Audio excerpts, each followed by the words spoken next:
Yes, as of 12:01, I did feel like the world was a little heavier. Betsy has done a fabulous job for the past 3 years as president of SID.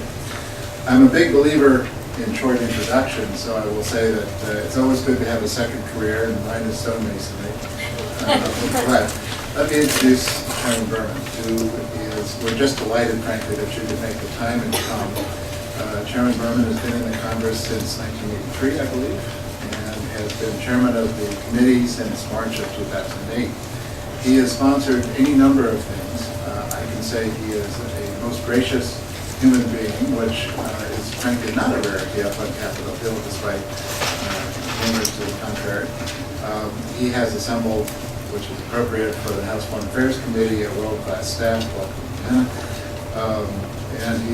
and other people that are up there that we all have in common.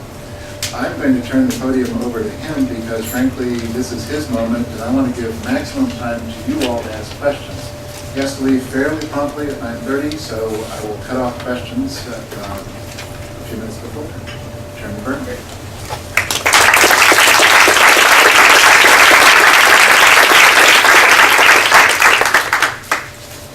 Only somebody who spent 20 years at OMB would think most members of Congress are gracious. Well,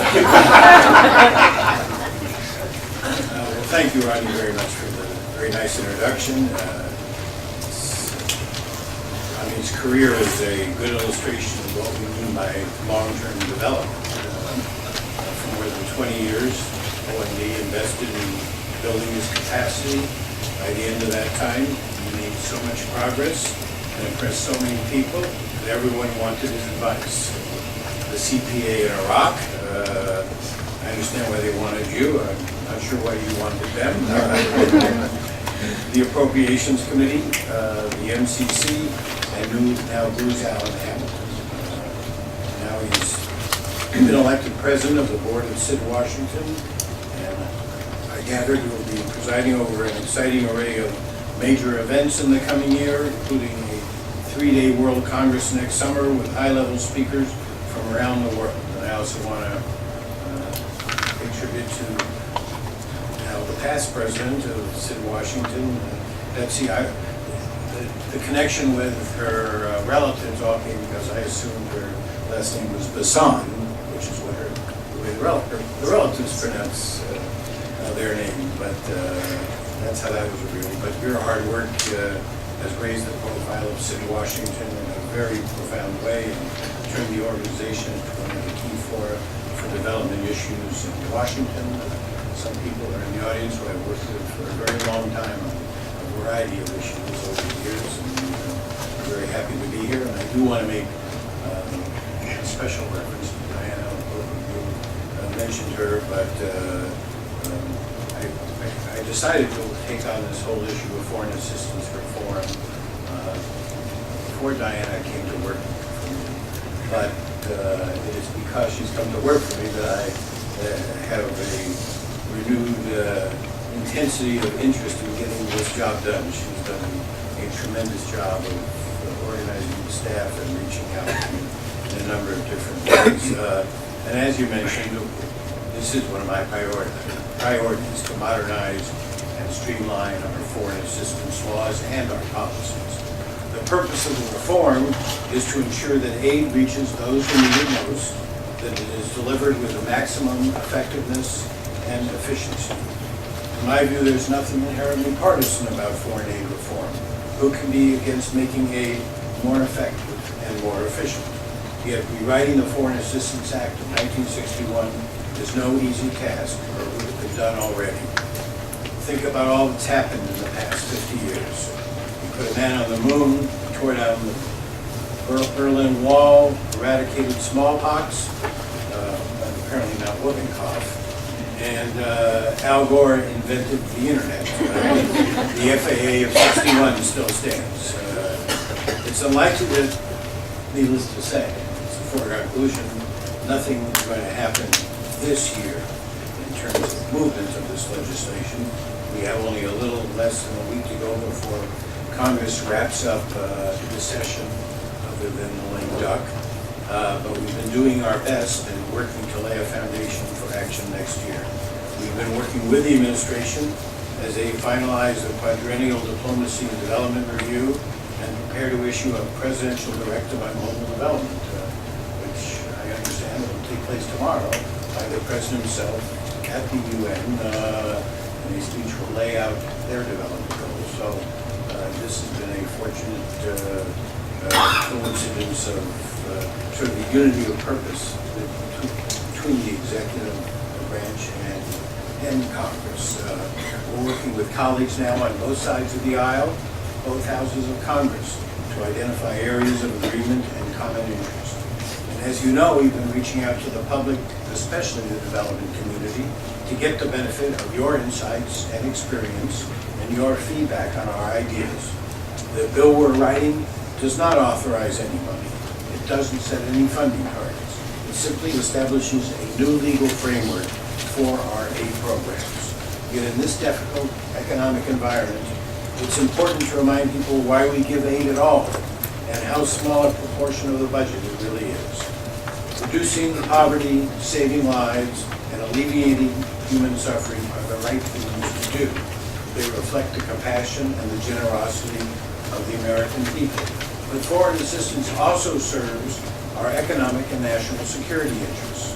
Poor and unstable countries make unreliable trading partners and weak markets for U.S. goods and services. Conflict, lawlessness, and extremism flourish where basic human needs are not being met and fundamental human rights are not respected.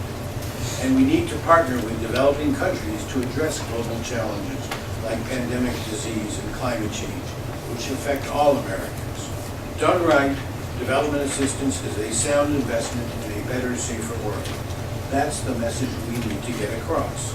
It's worth remembering that the international affairs budget is just over 1% of the entire federal budget, a small fraction of what we spend on defense.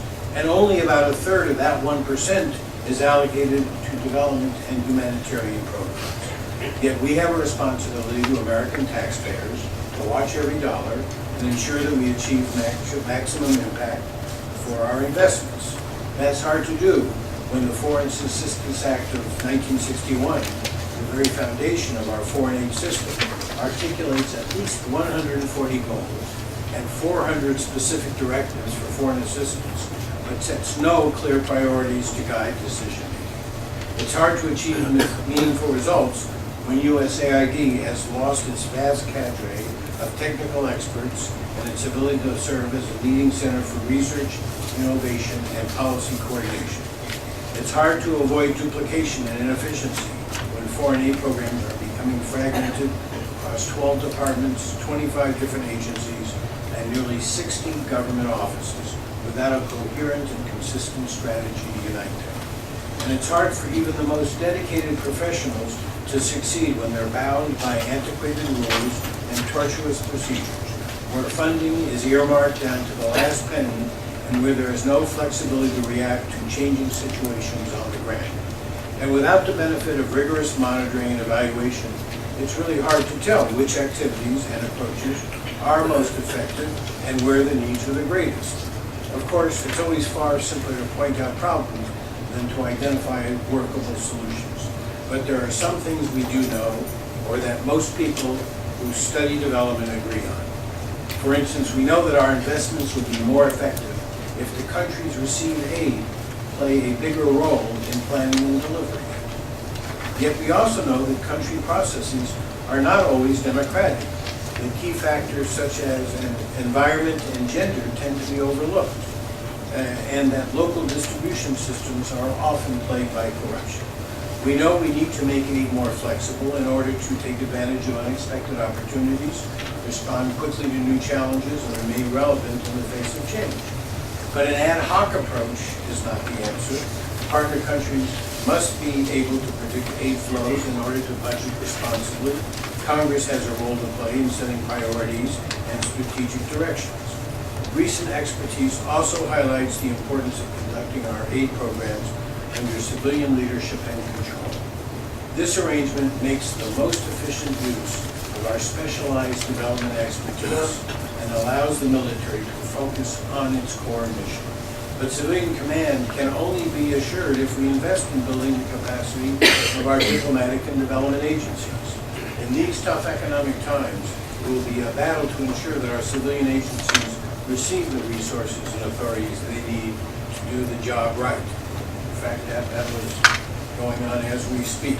So in modernizing our foreign aid system, we confront a number of difficult trade-offs and challenges. I know that many of you, through your participation in various organizations and coalitions that are closely involved in the reform process, have weighed in with your ideas and suggestions for how to balance these competing interests. We greatly appreciate your interest and your contributions to the process, and I assure you that we are giving careful consideration to all your comments and suggestions. I'm sorry to say the hard work is only just beginning, and that we're going to need your continued involvement and support as the process moves forward.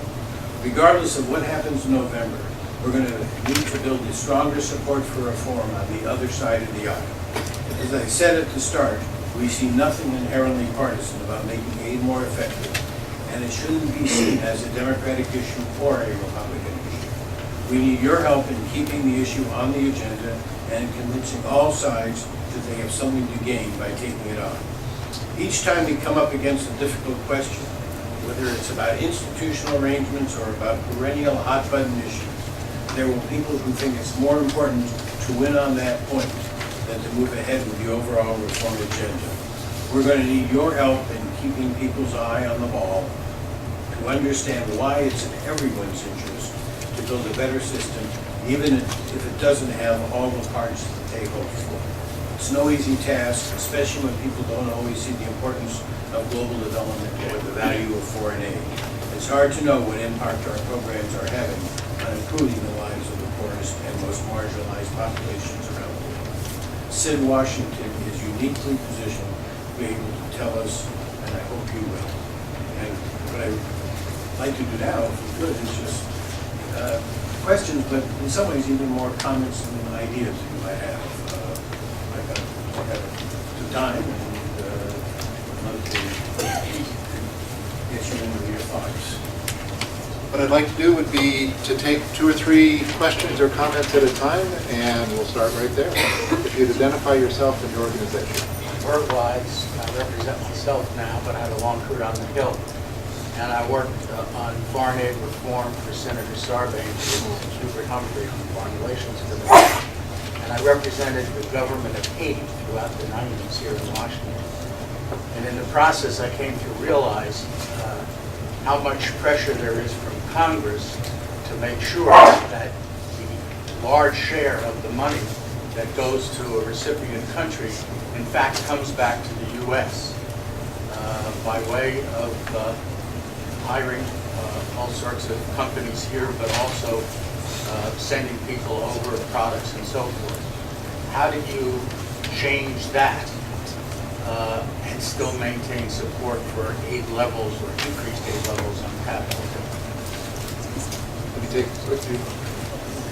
take one other, and then give you a chance to respond. Maybe a variety of comments, so we'll test all of your abilities.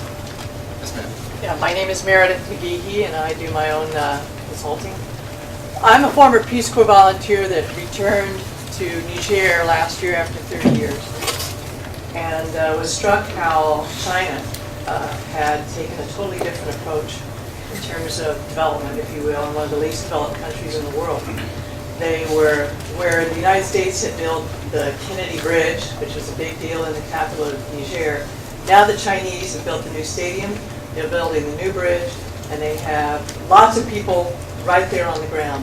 And I've heard the stories that they're all over Africa, and that their model is not about kind of a humanitarian instinct. It's really about making business deals. Yet in some ways it's changing some of the poorest countries in the world more than years of USAID efforts. I'd just like to know your opinion about how do you compete with China for the hearts and minds, much less the economies in some of these developing countries. Why don't we stop there? And Well, in my own experience, back in congressional delegation I led to a number of countries in Africa last year, I observed the very same issue you talked about. I also heard some downsides about that particular approach in terms of winning hearts and minds. We talk about, and I'll get to that in a second, employing the notion of U.S. dollars coming back to U.S. Organizations. In China, they go even further. They come, apparently, plan, develop, and build the entire project using Chinese nationals to do that. I don't have grand ideas exactly on how we compete with the Chinese. I'm not totally sure that in the context of what we want to do with development assistance, that is necessarily a priority goal, although one certainly does see the long-term national value in developing the relationships through our foreign assistance program that turn into trade and investment and long-term sustainable projects that have economic benefits for both sides. I would be sort of interested in, I think, the expertise to deal with that maybe more in the room than at the podium. And so, but it's a very interesting question. Bert, I can't say we've dealt with the issue you raised, although I think about it a lot. I wonder in the context of getting the maximum for the dollars we're spending, and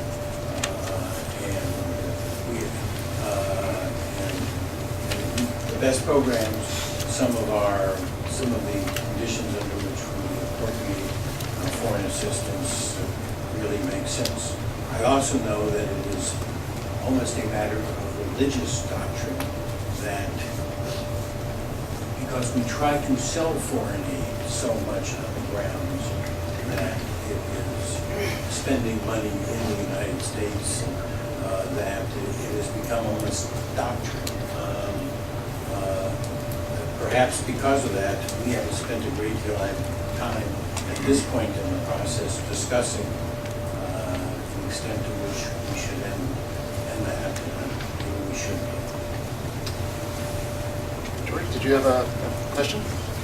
I'm George Engel with AED. He's one of the guys who really got me into this from our days on the Foreign Affairs Committee 20 years ago.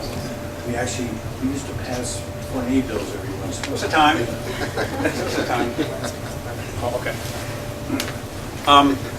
And I have more a comment than a question. And that is, I get the strong sense that one of the hurdles that has to be overcome, and one of the things that's delaying aid reform, is bureaucratic rivalry. And I think that's what's prevented the administration from getting their policies and act together. And we're in a little bit of a chicken and egg situation that this room and you and the draft preamble you did really want to have a premier development agency in the form of USAID that really can take the leadership. But what you hear is, well, we can't move in that direction because AID doesn't have the capability. And what you've done in your draft is try to give AID the authorities that a lead U.S. development agency should have. And I think we have to look at the process of reforming foreign aid more the way we look at development, and that is as a long-term process rather than maybe as a short-term process. We were hoping that you were going to get a bill enacted this year. We now hope you'll get it enacted next year. And I think we've got to focus, like you do on your draft, on a principal objective of rebuilding the capability of USAID so it has the opportunity over years to demonstrate that it has the ability to lead, and achieving that ability will then lead it to actually become, over a period of time, the U.S. government development leader, rather than hoping, as many of us had, that overnight they could attain that status. I know there are a bunch of hands. Yes, sir, and then, yes, sir.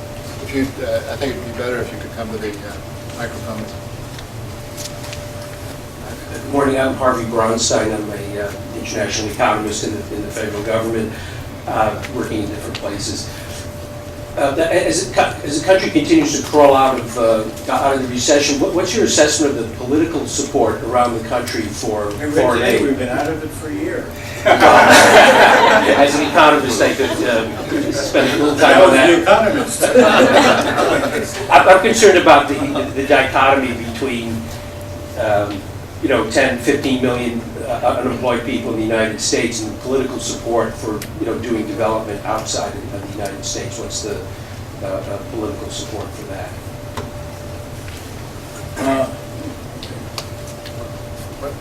One more and then back to you. Irving Rosenthal, American University. I wonder if we shouldn't really get to the elephant in the room. Everything that George Ingram said is absolutely correct. There are things that AID or the development community should be doing. But Mr. Berman, it's been 2 and 3 and 4 years, perhaps certainly 2 years, that we've had the Lugar bill and the Berman bill and the Kerry bill, and we know from the inside that the present administration, the present Secretary of State, is opposed to everything that we're trying to do to upgrade foreign aid. It's an inside affair. And unless that is changed, I don't think anybody here really believes that aid can get done. I think if we took a vote in this room, we would know where the primary problem is. And unless that is done, I don't think, unless that change is made, I don't think much can be done. And one other comment to you, Rodney. During the last 2 years of the Bush administration, up and down Massachusetts Avenue and here, every one of the think tanks had all kinds of ideas. And I'm teaching these things, I've got books full of them. But since the present administration came in, since we all felt that they were going to do things, I feel the whole development, the think tank community has backed off and has been waiting for something to happen. So unless SID and all of the other groups really start revving up their machines and begin to do what we did during the last 2 years and having real change to eliminate the brick wall, I don't think much will be done. I wanted to make sure you had enough controversial questions. There's a certain theme in George's comments and all the questions that followed that it's constant. I think you're a little too cynical regarding the administration and the State Department. Now, being cynical doesn't mean necessarily being wrong. But in this case,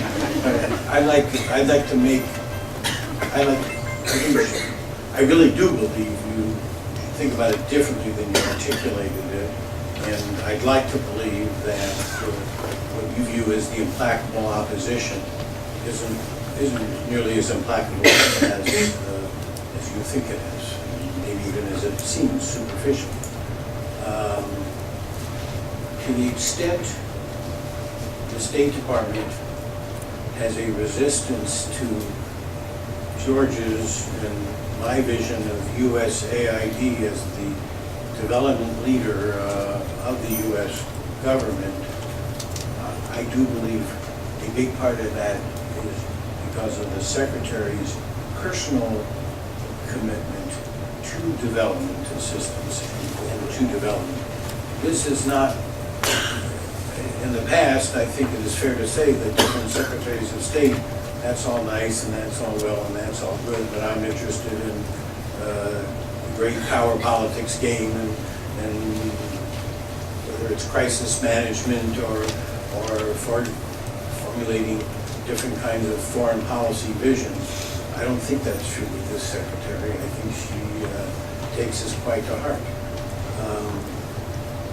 It's also funny to be throwing out this notion the day before the President of the United States that's going to make that a major, this whole issue of development strategies, running challenge goals, and how the U.S. government is going to fulfill its obligations to help achieve those goals, and discuss the process of reform that they've been studying in 24 hours. And he is going to do that.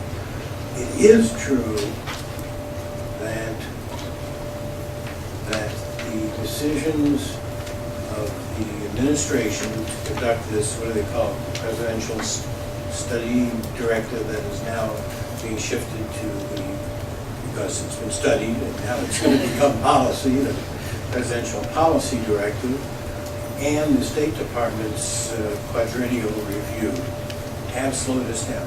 We never thought,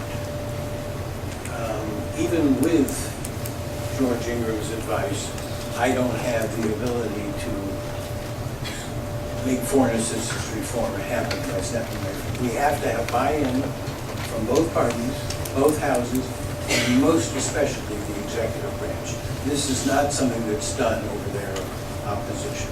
So we thought it was more prudent here to meet, as we have on a number of occasions, personally and staff conversations over and over again over the last year and a half with the administration and with the State Department, and pushing our case and listen to their case and try to help inform their own policy deliberations, with the sense that when they come up with something, we can then either fight out where we have differences or work together where we have some sense of unity and move ahead.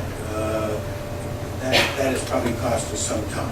In addition, in case you had noticed, in the Senate, there's these procedural rules that seem to slow down action. We're trying to do a rewrite of a Foreign Assistance Act that hasn't been rewritten and reformed since 1961. We passed a fairly simple State Department authorization bill a year and a half ago, and it's still sitting in the Senate Foreign Relations Committee. Not because the leadership of that committee, Democrat or Republican, is against it, because of the obstacles and hurdles of taking anything involving foreign policy on the floor when it doesn't have unanimous approval of the entire Senate. And the other thing I guess I would mention, the two other things I would mention in response to all of these questions. It's too early to say for sure, but it took too long to make it happen. What I see in the new AID directive is somebody who is quite smart, quite articulated, quite committed, and who has been part of a process that the Secretary has pushed very heavily to start the rebuilding of USAID's capacity. Getting more people, reaching out, trying to fill the gaps that have been created because of that loss of capacity. So I see things happening differently now, whether how things will work out all internally in terms of those turf wars you talk about, I don't know. But this is a guy who I think has already developed in a very short time, by virtue of his nature and his intelligence and his background, I think a great deal of recognition in the Congress. And so I wouldn't sell that process short. And then on the issue of, at a time of serious economic problems, how do you justify dollars for foreign aid? I guess I'd make three things. One, if you do believe that development is a fundamental part of our national security strategy, why does the question come up about foreign aid? It certainly ain't coming up as far as the Pentagon budget goes. And when the leaders of the Pentagon say that everything they're doing in this new world with this whole different kind of struggle that they are involved with, the premise of counterinsurgency, it's about governance and winning hearts and minds, and the architects of that strategy say it can't be successful unless those things happen. So this is truly a national security issue. And there is a general consensus that our obligation to meet our national security challenge is there regardless of what economic situations are here. So if it's thought of as that, I think the case can quite easily be made. What are we talking about? By the way, you I forget who raised the issue, but I mean, I see the problem. So we have miserable fights just to get the president's budget number, get anywhere near the president's number in terms of the appropriations process. So I just think there is a compelling argument to overcome those opponents. And I go back to something I said in my comments earlier. The issue of foreign assistance reform is not even about how much we spend. It's about how getting more value out of what we're spending. And that's what issues like the PERT pays, I think, come into play. I favored this side. Let me go over here. First you and then you.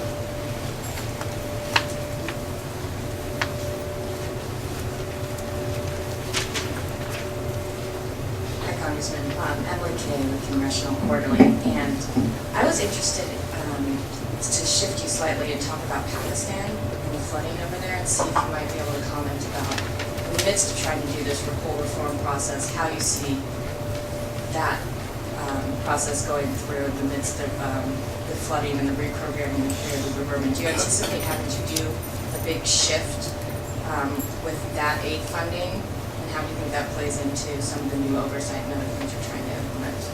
Well, I mean, this is again about the issue of flexibility in the foreign aid program, and we had some very clear notions of how we wanted to spend that $1.5 billion a year that we authorized in the legislation for 5 years, and how we wanted to monitor and evaluate it, and this terrible disaster comes up, and there is going to be some reprogramming of some of that funds. But I think the administration and aid are quite engaged on this issue, and I do think helping Pakistan get through this is a key to the building that long-term relationship this foreign assistance program is designed to do.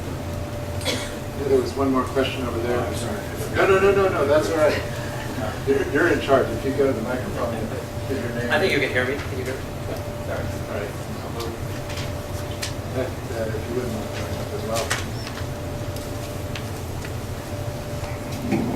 Raymond Sean Holtz. Gosh, how are you, Ray? Hi, good. Nice to see you. We went Mine to is- school together. Mine is really a comment building a little bit on Meredith's point and George's point.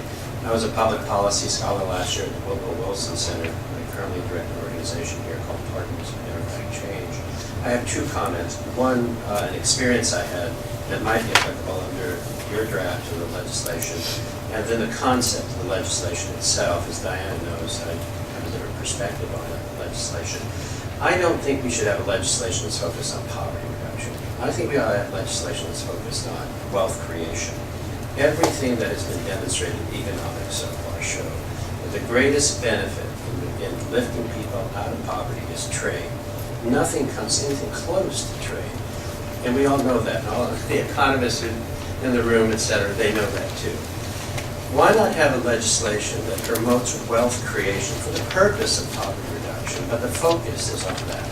Because if you focus on poverty reduction, even if you have an AID as strong as George would like, I think its mandate is skewed.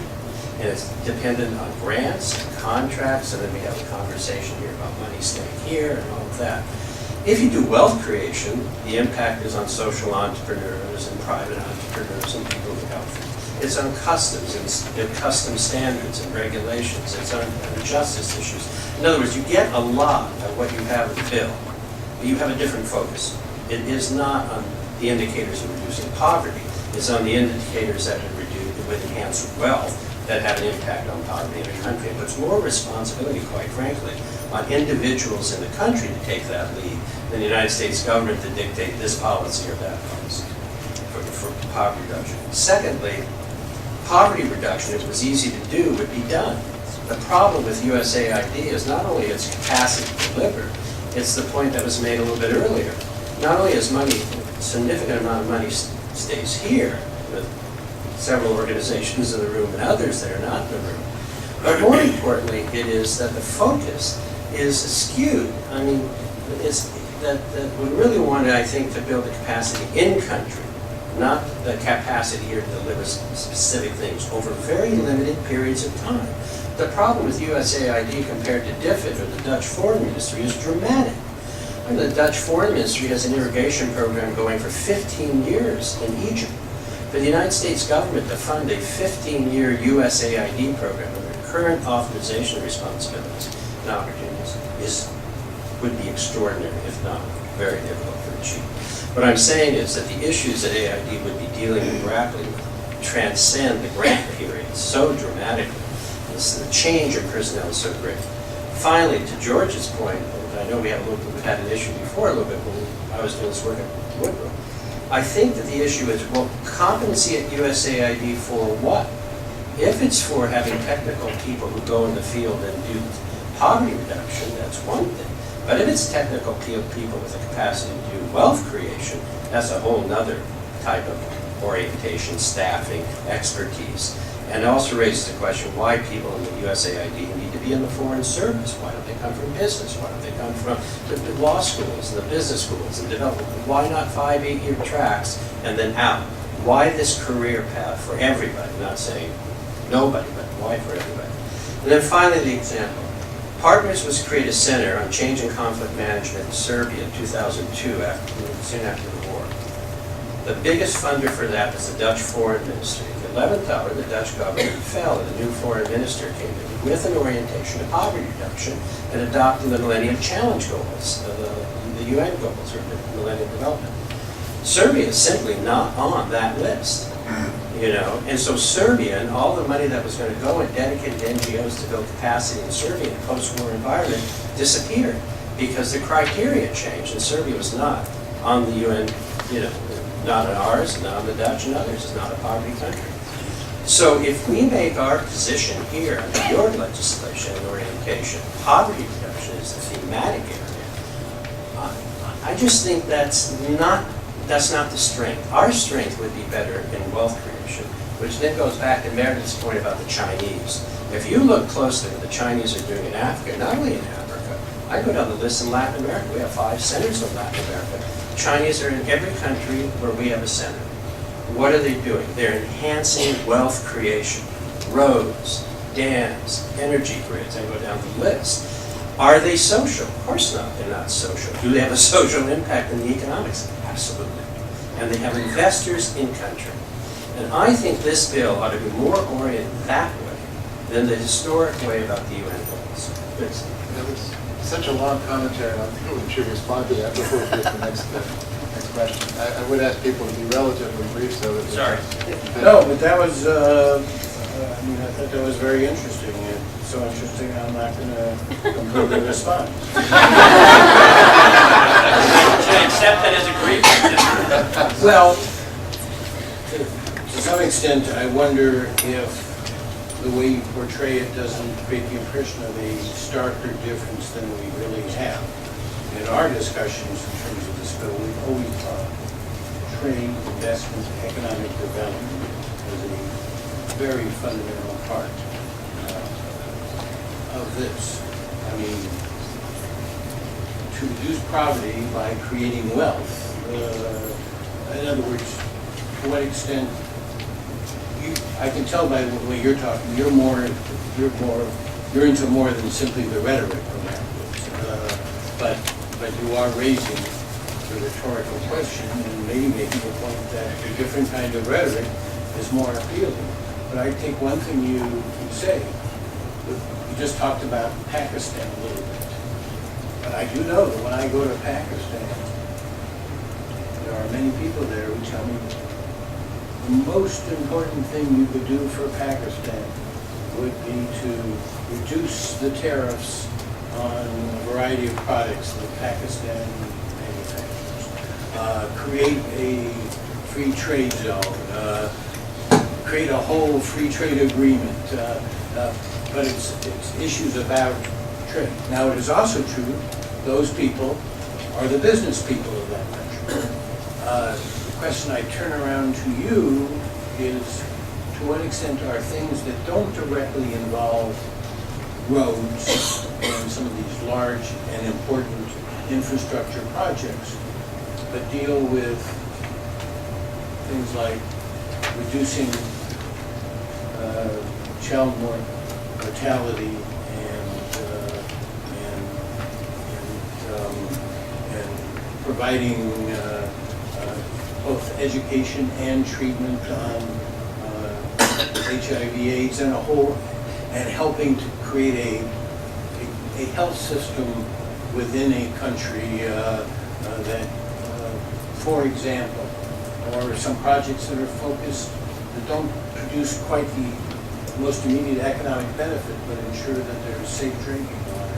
To what extent, or under what category do we put those kinds of programs, and is there a role for foreign assistance in those areas?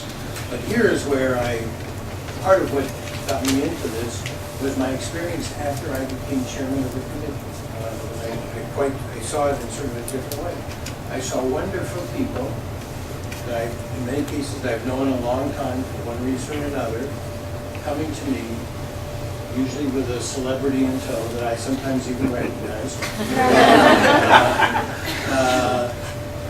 promoting a very specific kind of program, an early education program, a post-secondary education program, a particular healthcare program, a safe drinking water program. And I also realized that what we were doing was less in the authorizing committees, because we haven't passed foreign assistance programs, but more in the appropriations committee.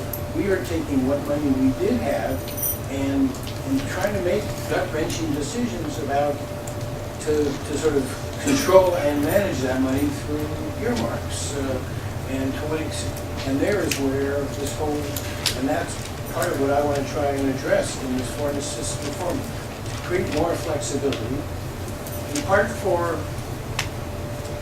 some of the people in the executive branch, but in some ways even more for some of the people in the missions in the countries, to be able to drive this, working with the host governments where that's appropriate, but certainly with the civil society in those countries, to get a more long-term and sustainable kind of program that fits the needs of that particular country and doesn't come because I had a great meeting in Washington with a really moving and articulate person who was able to bring tears to my eyes. And so these are the kinds of things we're struggling with. But you made a lot of interesting points, and part of me, not to the exclusion of other things, but I certainly think of wealth creation as a very logical way of trying to gear our foreign assistance program generally to. SID prides itself on being a marketplace. George wanted 20 seconds to make a point, and then we'll go to you. I want to thank Ray for raising this, but I want to emphasize the chairman's response. And Ray's right to emphasize wealth creation, but he's wrong to de-emphasize poverty alleviation. Development is very much about linking the two together. I think the Congress got it right in the MCC legislation, where it linked poverty alleviation with economic growth, and you've got to have them both in order to get real development. Paul Miller, Catholic Relief Services, with a short question, and thank you, George, for the rebuttal. First of all, thank you again for your leadership, and Diana's remarkable reaching out to this community and others. It is a model, I think. You talked about civilian leadership and control, and you also talked about selling foreign aid through national security interests. Secretary of State Clinton, not to beat up on a remarkable leader, but she said at the Council of Foreign Relations about a week and a half ago that we don't do development for development's sake, and that perhaps there should be a national security budget, which includes development funding. I know this bill, the Global Partnership Act, is not about funding per se, but is there a danger? Is there a competing objectives if we sell foreign aid based on national security when we want to maintain civilian leadership and control? This is a concern for those who recognize indeed the national security elements, but think there needs to be a separation. Well, I appreciate the thought, and I worry about the issue you raised, but in the end, national security leadership doesn't mean inherently and automatically military leadership. And one does see the consequences of ignoring what is going on in different parts of the world coming back to haunt us in many different ways. So I think there is I do want to articulate this, at least in part on national security grounds, because I do believe that. But I also very much want to make sure that it stays under civilian leadership. By the way, I think our military is supposed to be under civilian leadership too. We have time for one more question. Yes, sir.